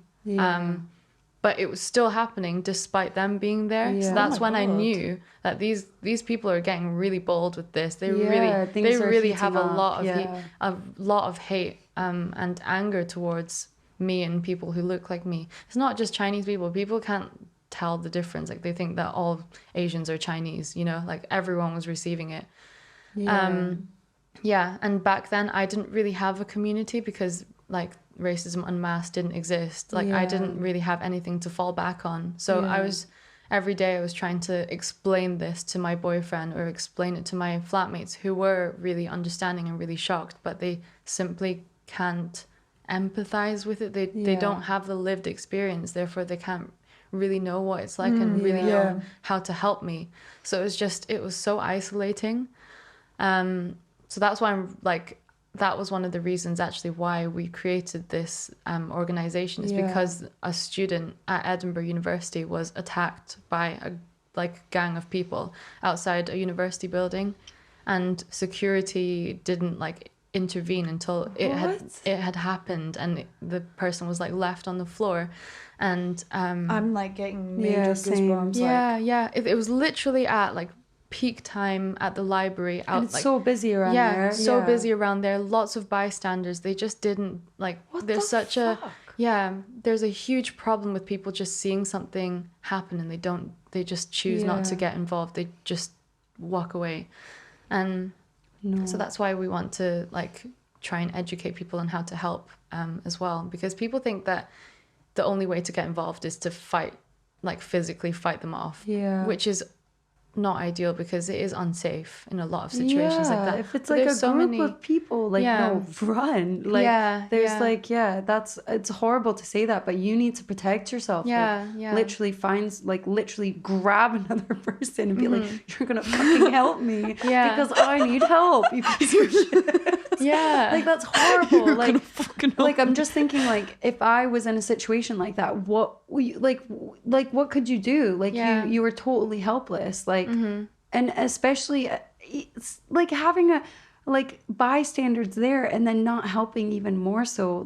That's just so scary. Imagine what, not only that incident is traumatizing, but the fallout from the incident afterwards, the trauma that would follow that person around every time they left the house. It's not just this, it's you, I was explaining this to Maggie, because I've had a lot of trauma young, when I was younger and stuff like that, a lot of sexual kind of abuse and everything. And even though I feel so strong and all these different aspects, and I don't struggle with it every day, but it's hard on days when I realize that I have to carry it. You have to carry it every day with you. You are reminded every day of it. It doesn't go away. You learn how to cope with it and not let it overcome your life, but it never goes away. You have it with you all the time, and it's always there, and you just that becomes your life. Is this you don't become that trauma, but it's never, you can't ever undo it. I like to compare. I know they're completely different things, but being a woman and also being a person of color, they're very similar experiences. They're often combined in one. So when people say, oh, I don't really understand what it's like to experience racism, I'm just think about sexism. Just think about being a woman in this society. It feels kind of similar in the sense that you know that the system is just against you. You know that your voice is just not going to be heard. Stuff can happen to you and it just won't be taken seriously.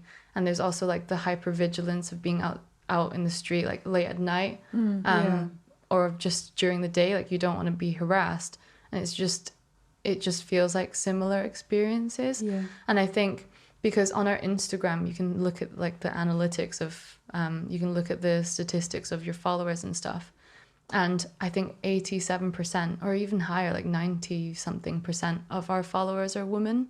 And Really? yeah, and I think it's a big thing to do with they can actually empathize, because being a woman, like you're just not treated equally. You're going through a lot of stuff because you're a woman, like stuff that you can't help and stuff that you can't control. And I think that's why like women can empathize with us more, because they've also gone through trauma. They also have generations of trauma. Yeah, of like having to fight for your rights and like for basic rights. So that's what I kind of like make links between to help people understand what it's like. So I know that you shared your experience specifically after COVID of like specific, like, you know, when you were in a supermarket and like kind of that fallout. And I know we were kind of like sharing stories about like how COVID and just in general, like that kind of hyped that like acceptance to be like discriminating against like Asian people and their culture and everything. So yeah, if you're comfortable, like we'd love to hear like your story. This is just one of many, just as a disclaimer, but I was with my sister at the supermarket, and the supermarket was for some reason where everything happened. Like just I had so many like incidents at the supermarket. I don't know why, because it seems like the most public place to me. And all the staff are around, and people just for some reason feel very bold when they get to the supermarket. I don't know. But maybe because they're hungry. Yeah, maybe. But we were just we went on a family trip to the supermarket to pick out the stuff for the week. I was with my sister, and some like a group of guys just walked past us and just like said stuff over our shoulder, like as they were like rounding the corner. And I didn't like it only like registered with me what they had said like after they had said it, because it happened so quickly. They just like whispered it like in my ear, basically. Very disgusting, like so close. Ew. Really?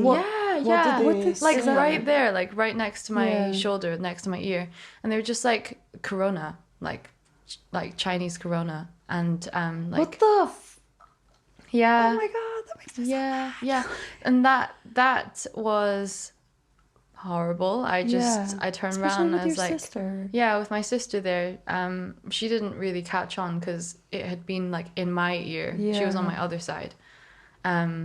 She was just like, they're really strange. Like, why are they hovering? But yeah, I turned to them. I was like, fuck you. And I went to go like find them at the checkouts. And usually I'd let it slide, but because I've just for some reason like felt more confident that day I was with my sister, I felt like I had to do something and be like a role model in a sense. Set an example.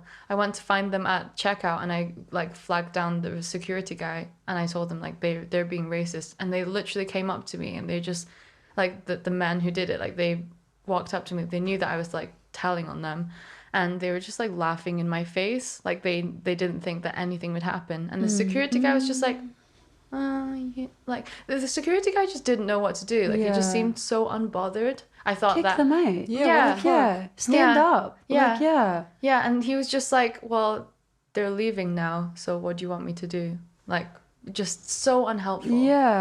I'd be like, act like you're kicking them out. I don't know. Like, exactly. Yeah, it's like me feel protected. You're condoning this like by saying, oh, they're just leaving now. It's like, well, kick them out. Don't tell them to not come back. Yeah, don't tell me why didn't you tell me sooner. This like, tall security guy was just like, to me, he was just like, well, what do you want me to do? And I was like, be the security guy? Like, do your job? I don't know. I just thought that it was just going to be something like at least a bit satisfying, like get them kicked out or whatever. He's just like, I don't know. Yeah. Bro, is this your first day? Do you guys not get like... do your work here? Yeah. You don't have workshops on this or something? Like for security guards? Like apparently not. Yeah. There was another time at another supermarket where like it was like a much smaller supermarket, like one of those Tesco Metros, like tiny, in the center of town, and I was just finishing uni, picking up things for dinner, and some like 2 women walked in, and they were just shouting at each other about COVID, and then they saw me, they were like, get away from her, she's got the disease, like, look, it's the disease, like, get away from me, corona, like stuff like that. Like shouting, like they were just screaming at the top of their lungs. And it was like fully staffed, it was full of people. I felt so uncomfortable. I didn't know what to do. I didn't know like how to react. I just didn't. Yeah, what do you do? Yeah, I just didn't react because I was like, I need to get my shopping done, but I feel really upset. But like, if I leave now, I won't get my shopping. Like, what do I do? I just looked around, like expecting someone to have picked up on it, and they were just like staring at me, like, oh, this is happening. What's she gonna do about it? Yeah, just nobody said anything in every single situation. Like when I was confronting the group of men, like in the other supermarket, I was looking around because I was at checkout. Everybody's at checkout. I was just looking around, like, what you said was racist. Like, you do not talk to me like that. You don't talk to people like that. And I was just looking around, and people were just acting as if it was not happening. I'm not gonna get involved. Yeah, like no, I'm not that person. Like, yeah. That's ridiculous. I'm so sorry that no one was there to stand up for you guys. Like, It's fucking awful. Yeah, but I'm glad that you stood up for you and your sister. Like, even though it might have not been the outcome you expected, like, I hope in some way it was satisfying to just say, like, no, this is not okay. It was. Yeah. It was satisfying, but it did just, it, like, ruins the rest of your week, like not even just the day, like you think about it, you just can't stop thinking about it, and it's like that kind of situation where you think of so many things that you wish you said afterwards, and then you blame yourself for like not saying those things. But then so I like shared my experience because nobody really talks about these things. I just wanted to tell people like this has happened to me. And then one of my friends messaged me. She said like, you need to be careful because what happens if they're waiting for you in the parking lot? And at that moment I was like, holy shit, like that could actually happen. Oh my God, I didn't even think about that. Yeah, exactly. I didn't even think about that. I thought, oh, it's a public space, like there's there's a security guard, there's so many witnesses, like there's no issue. Like I feel happy to report them here and confront them here because it feels safe. But it was dark outside and it was nighttime, and I didn't even think about whether they'd like wait outside for me or my family. Which it just kind of like dawned on me then, like in no situation is it actually 100% safe for you to confront people. And a lot of people who haven't had these experiences, they think, oh, just fight back, like as if it's so easy. There's so many things that you need to take into account. Like you can't just fight back like that. It's not easy. You're in shock yourself, and you're trying to process it, and you're trying to like gather your thoughts as it is, let alone like the risk to your safety and like people around you. It's just so unexpected in the moment. That just reminded me of, well, I feel like at the beginning of the pandemic, people were just so on edge and just being, just like, I remember walking along the street and like seeing someone at the end of the road and they literally turned around and walked the other way. And I was like, fuck, like literally everyone is terrified.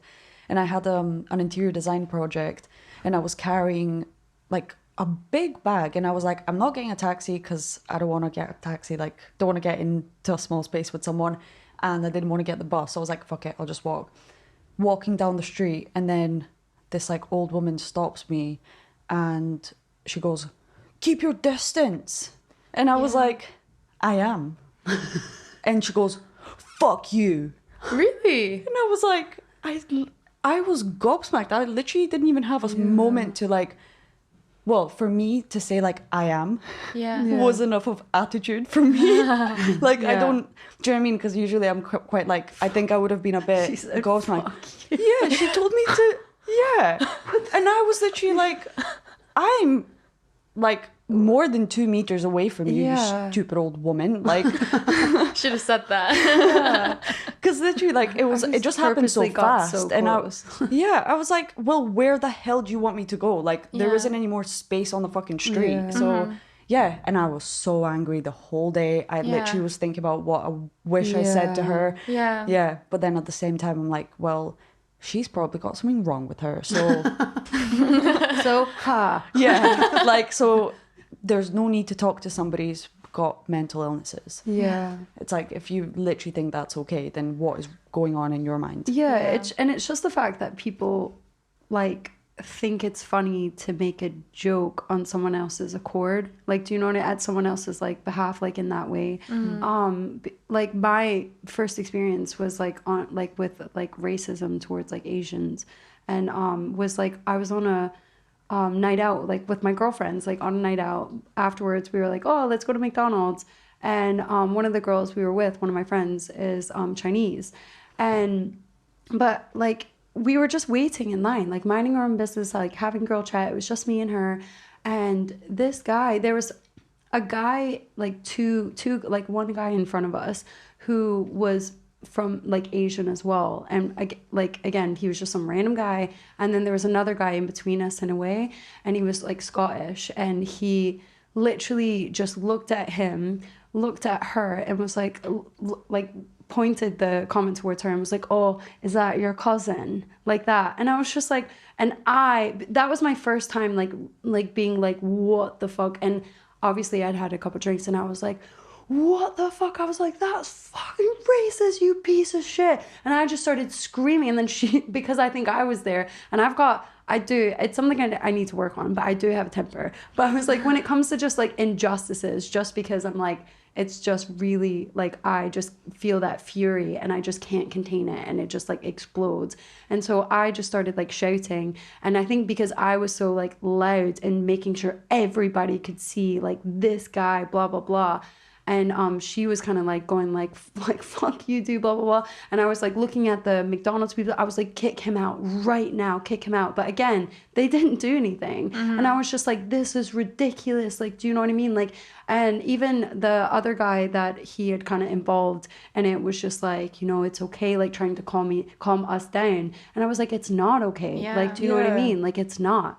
But I just guess letting shit like that slide. But I guess as you say, like, if it becomes your normality, that kind of truth to your day-to-day life, you expect it. And when it happens, that's just your brain going, oh, it's okay because I expected that. Like, you know, and it's like, you shouldn't, it's just ridiculous. I was just and I was upset about it. And again, I'm still upset about it. And I still think about it just randomly. And I just remember like going back and just being like, I can't, like having a conversation with her, and her just saying like all these stories of that happening to her in different ways, in different settings. And I just could not believe it. It just blew my mind. And then you started posting more, kind of not like being more active and speaking about it more, like really soon after that on like Instagram and different social media platforms. And I was like, wow, this is like a bigger issue than I realized. Like I didn't realize. And I felt kind of like, whoa, like, do you know what I mean? Like I need to educate myself. Like it's good that, again, that you've created this community that educates not only and makes your community feel safe, but educates other people as well, who can support and help you in any sort of way. Yeah. And the thing is, like, if you react the way that you want to every single time, it's exhausting. Like you don't have the emotional energy or like ability to do that every single time. So that's why a lot of us actually just let so much slide, because there's no point, because otherwise you're affecting yourself. Like you need to preserve your energy and like your own mental health. So that's why a lot of it just goes completely under the radar. And like when your friend saw the security guards not really doing anything, that probably isn't a big surprise. It probably wasn't a big surprise, because we don't expect people to take anything like this seriously. Like even if like there was an attack last week in Cambridge.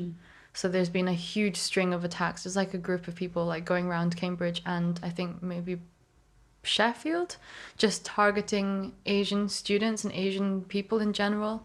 And they're not just shouting things at them, they're like physically assaulting them. And there was a guy who was doing his shopping again in another supermarket. I don't know what it is about supermarkets. He got beat up, like properly just beat up, like violently, inside the supermarket, and he now needs to have facial reconstruction because it was so bad. Like his nose broke. And the kids, it's like 16, 17-year-olds who are often like the perpetrators as well. So there's another side of that, like, oh, they're just kids, they don't know, it's their parents' fault. No.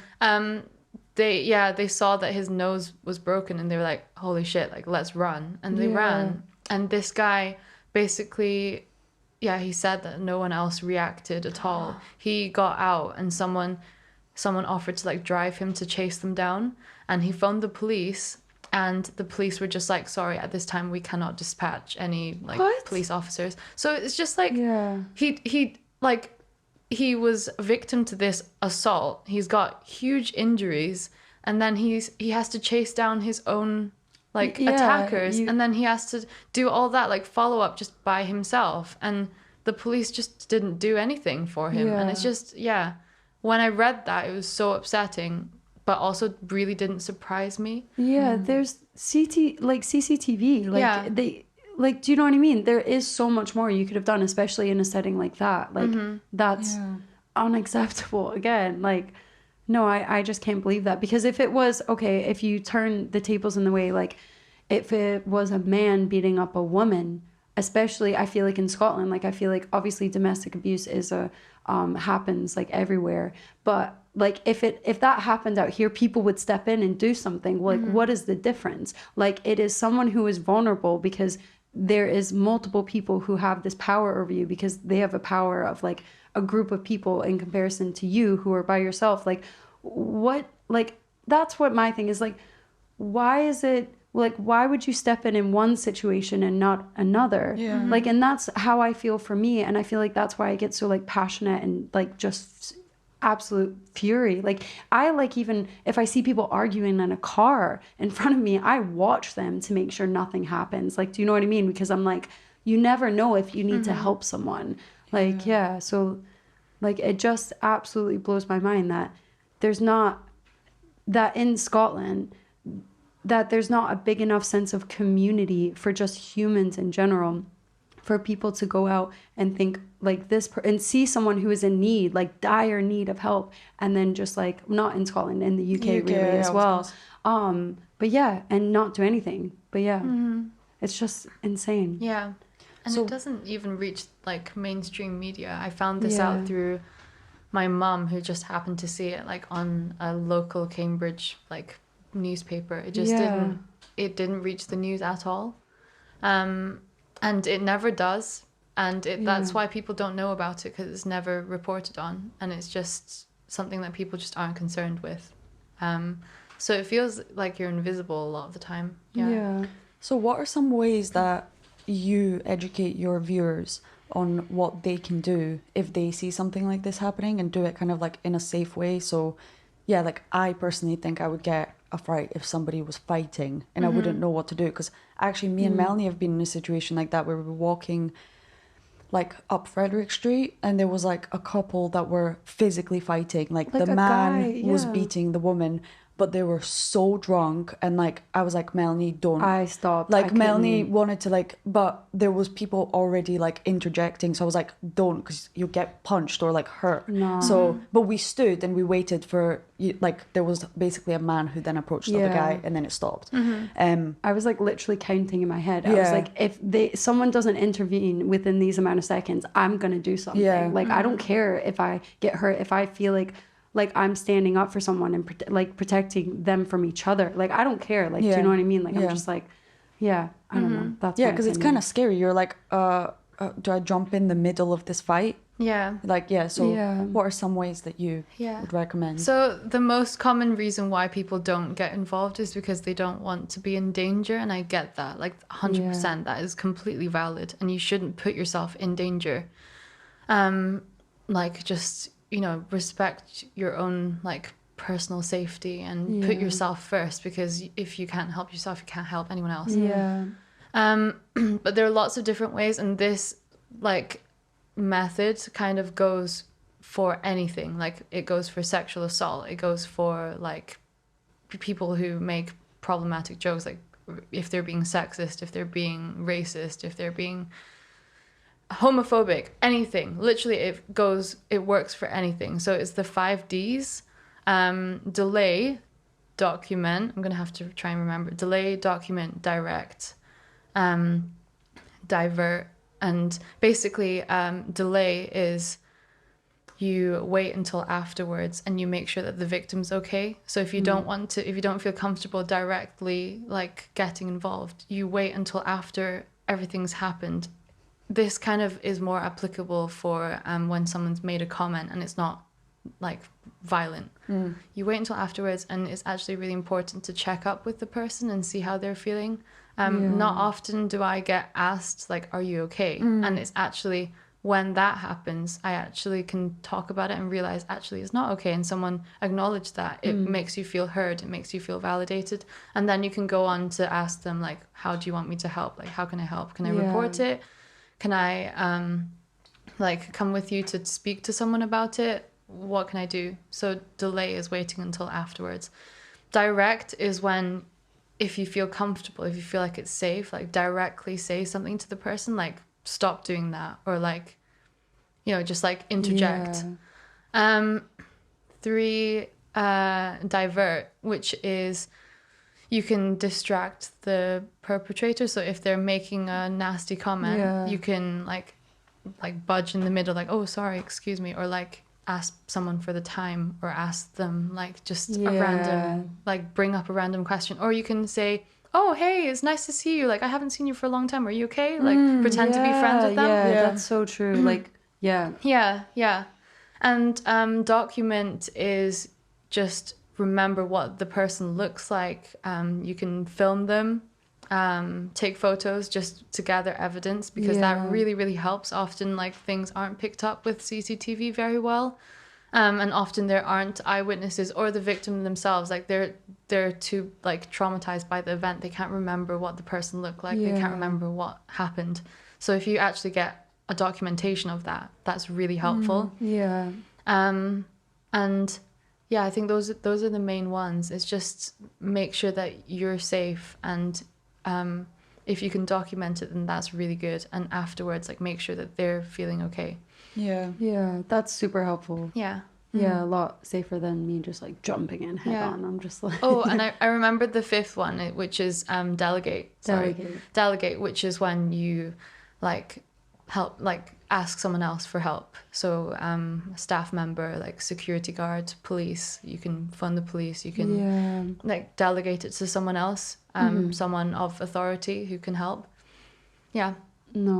That's super helpful. And I like the divert one as well, just because it just triggered like a memory of when I was younger. We have Mardi Gras in like New Orleans. Like I was like me and my girlfriend, and I think we were 16 at the time. We were really young, and we were there on our own. And we had been drinking, like, you know, and we were walking down the street, and our streets are like really close in New Orleans. Like it's like if you like turn down a certain street, it's like really small, and kind of like it can be quite isolated, and you can like turn down the wrong street and being the wrong kind of like sort of neighborhood that's really, really unsafe. And we were walking, and I noticed this group of men actually following us to the point where like she was drunk, and my mom always taught me to like be aware of your surroundings, like, you know, like she was always scared stuff like something like that would happen. And I like crossed the street with her. They crossed the street as well. They were following us for blocks. And I noticed that this person, there was a group of people, there was maybe 4 people coming towards us. And they were the last group of people before we were on the street by ourselves, like coming towards us. And I was like, no, like this, like, you know, I need to do something, you know, because then we're going to be alone and no one's going to be able to help us. So I went up to this, like these random people, and I was like, look, these guys, and I whispered really quickly, I was like, look, these guys are following us, will you please pretend like you know me?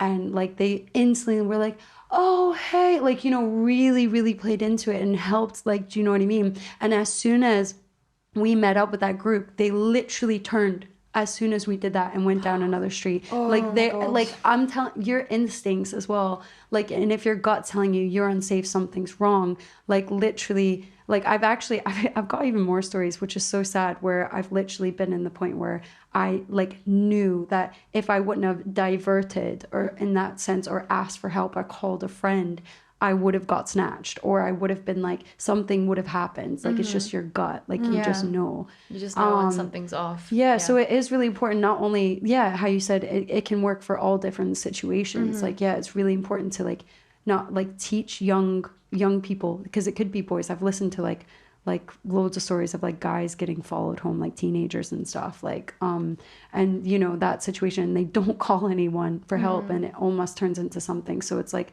always call someone or something like that, or ask someone for help, ask a stranger, like, but no, I really appreciate that.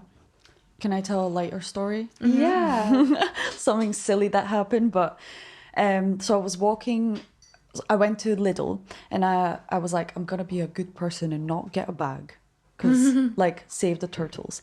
So I had like everything in my hands, and for some reason I bought too many things that were like small as well.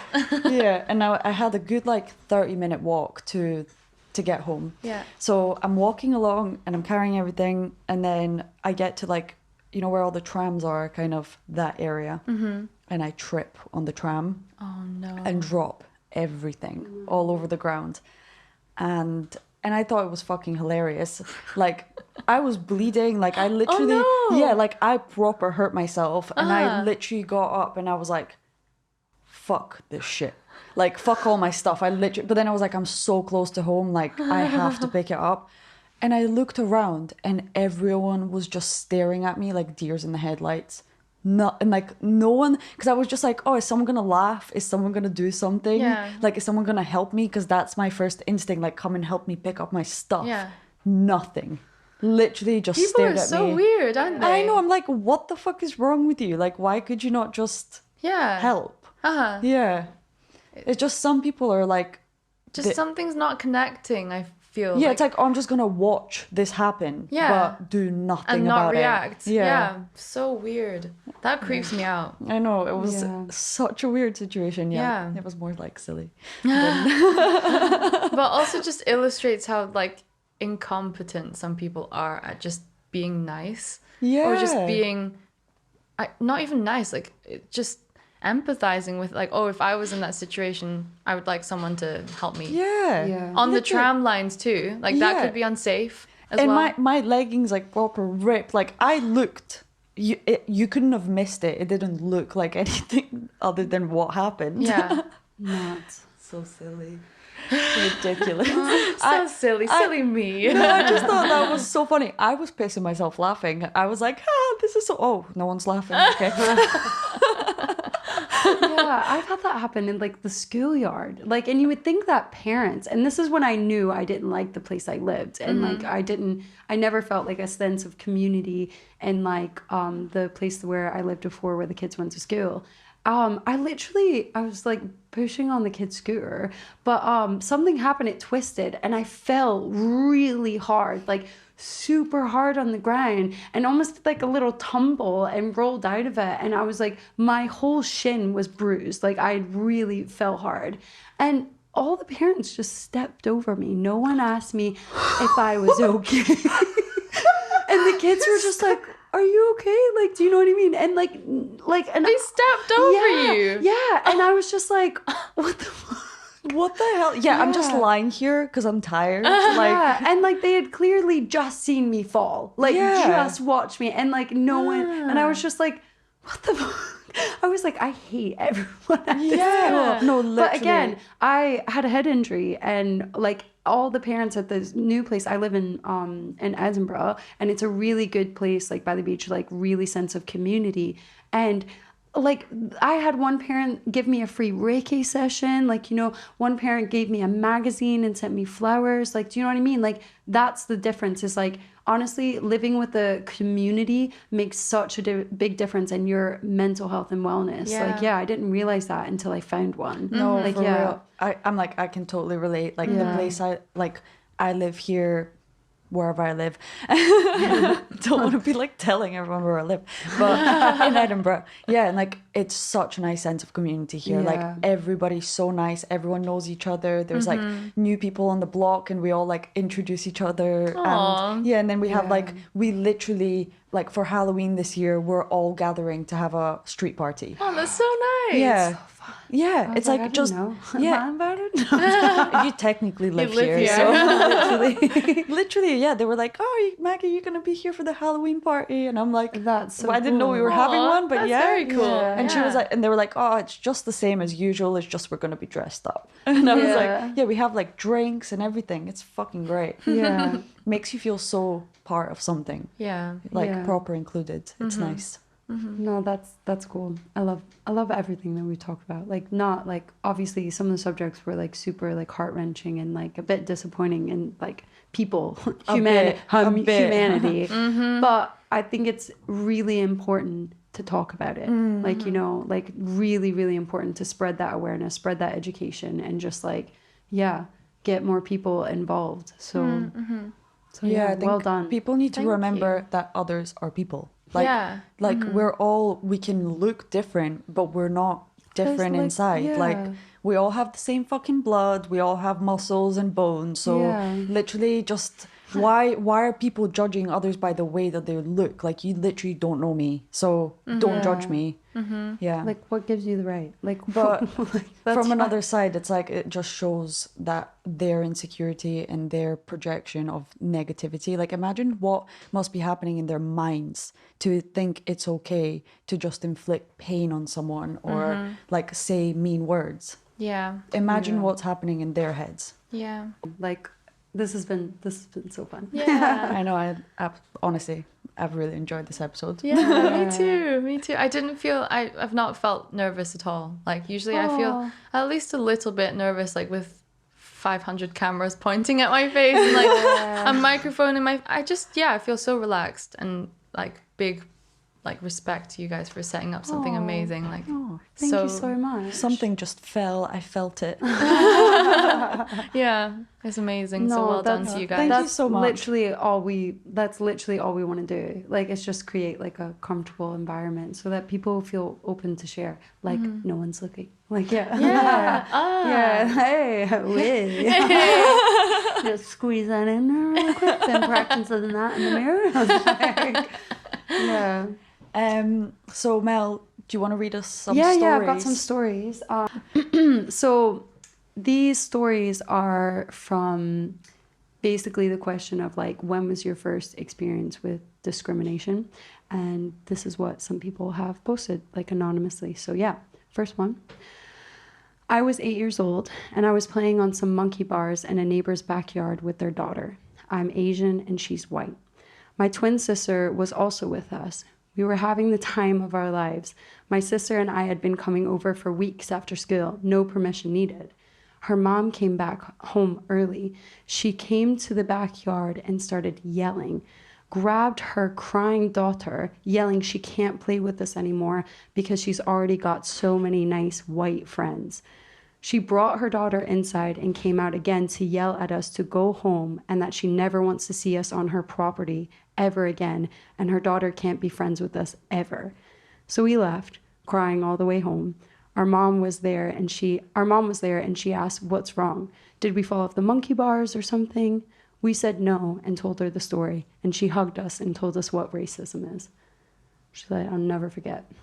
Oh my God. I know. I get chills. I just get chills when I hear stories like that. It's just really sad. Yeah. Yeah, it's just like, this reminds me of like a story as well. And again, like I haven't experienced racism on like a super intense level, but where I lived in New Orleans, we were the only white family. Like it was majority black family. And again, when I was 5, like I had all my friends were like black or mixed or something like that. Like I never, and so was my family as well. So I never knew or like really noticed any of that. My mom never really talked to me about it. And I was 5 years old walking down the street to go to the candy lady. There was always a lady in the neighborhood who sold the candy or like pickles or like really random stuff. And like, Pickles. Yeah, pickles. And she would always say, like, when you bought a pickle, she was like, oh, it's going to help you grow. And like that. And yeah, and it was really nice. It was like a nice thing that my mom would give us money for. And it was like 50 cents for like a chocolate bar or something. And I was walking down, and again, I was like a little tiny thing. And this boy who was, I think, around 7, out of nowhere, 7 or 8 years old, came up and just punched me straight in my eye. Like, again, I was 5. He just decked me right in the face. And I remember just going like that. And he just like looks at me with like total disgust and then walks away. And then I like didn't go all the way to the shop, and I came back and my eye was obviously like super red. And my mom was like, what's wrong? What happened to you? And I told her, like, you know, this kid just came up and punched me in the face. And my mom, she was livid. She called the police like straight away. And they were able to find the boy who had done it to me, and they brought his parent over to like my house. And my, like, you know, basically the police officer, who was a woman, like, and she was great. She just kind of mediated the whole thing.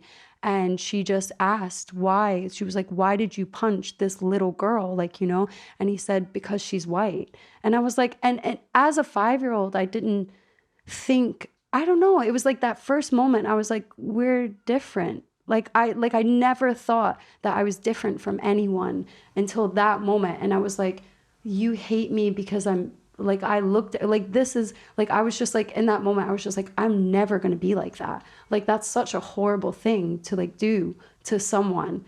And like, and then you could see, and his mom just looked at me and my mom, and they were our neighbors. They were actually our neighbors. Yeah. Like with total disgust, and just did not say anything to her son. Like, if anything, encouraged it. And I was just like looking at her, like, how could you, like, for one thing, like, yeah, like just the whole situation. And I just remember like always being like, I'm never going to be like that. Like, I'm never going to look at someone and see how they, like, their appearance is, and then judge them on that. And then just like, yeah, basically treat. And if anything, it was like, not a good thing that happened to me, but it definitely woke me up to some, like, a bigger issue at such a young age. Yeah. So, nuts. Fucked up. Crazy. Yeah. Still remember that. Yeah, that would probably be quite like a vivid memory. Yeah. Yeah, I still remember it. And he, like, and the police officer was like saying to him, she was like, you're mixed. Like, do you know what I mean? Like, you are half white. Like, yeah. And it just like, in his head, like, I don't know, like, she, like, yeah, but she really mediated it, like, really well. And luckily we were able to, like, get someone involved. And then I was never really bothered again, because if you called the police in my neighborhood, it was a big deal. Like, do you know what I mean? So it was like, nothing like that happened. But my sister in school, who wore glasses and like kind of was like a wee bit like, you know, just kind of looked a wee bit nerdy, I guess, got bullied a lot. And to the point where we had to move schools to like a more like different area of schools, because she was getting bullied all the time. But yeah, so nuts. But again, like, if anything, me and my sister are even more of like actively like being like, you know, trying to educate people and everything about like discrimination and everything like that. So yeah. Yeah, I think it also helps when you're immersed in like a really diverse community from a very young age. Yeah. Because I find that people who have grown up in those environments are a lot more aware of like racial issues, because they're around people who experience racism all the time, and they're exposed to different cultures, and so they're used to new things, and they don't see things as weird or like strange, and they don't think that people should be treated differently because all of their friends are like from different backgrounds.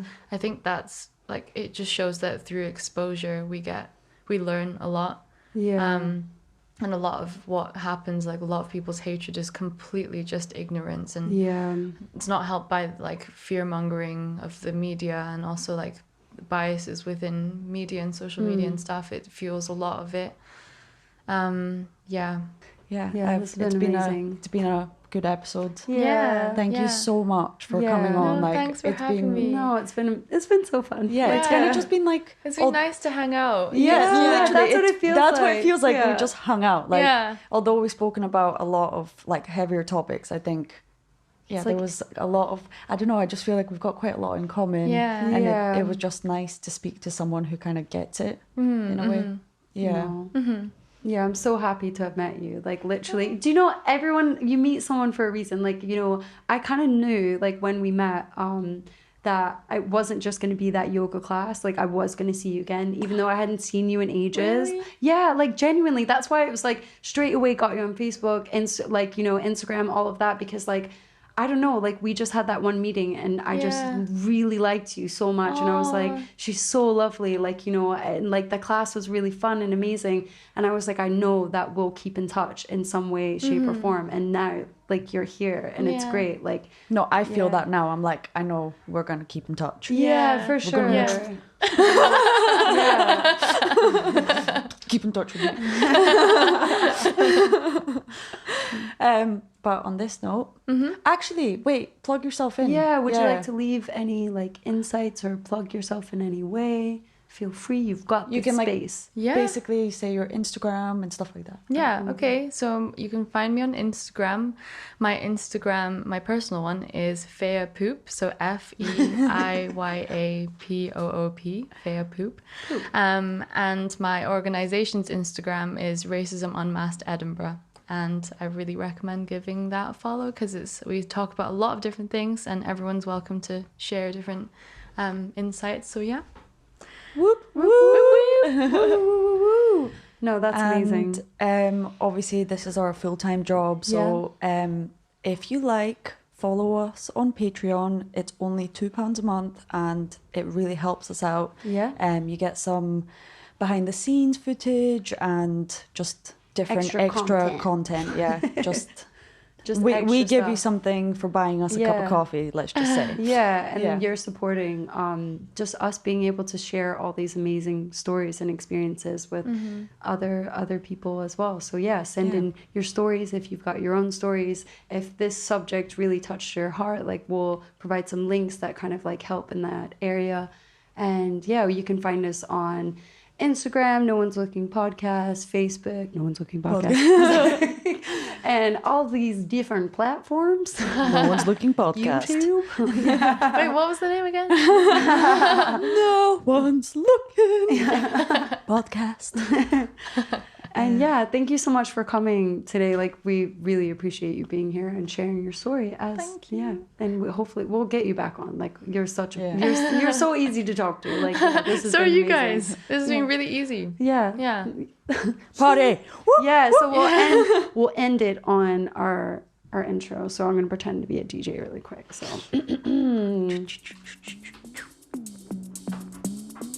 Melanie made this. Oh, did you? He said I made this.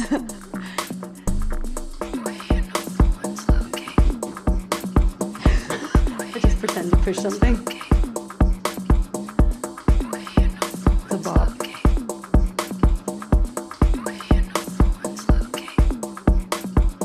Woo! Hello and welcome to No One's Just started from the beginning. Just all over again. There you go. Bye! Let's go.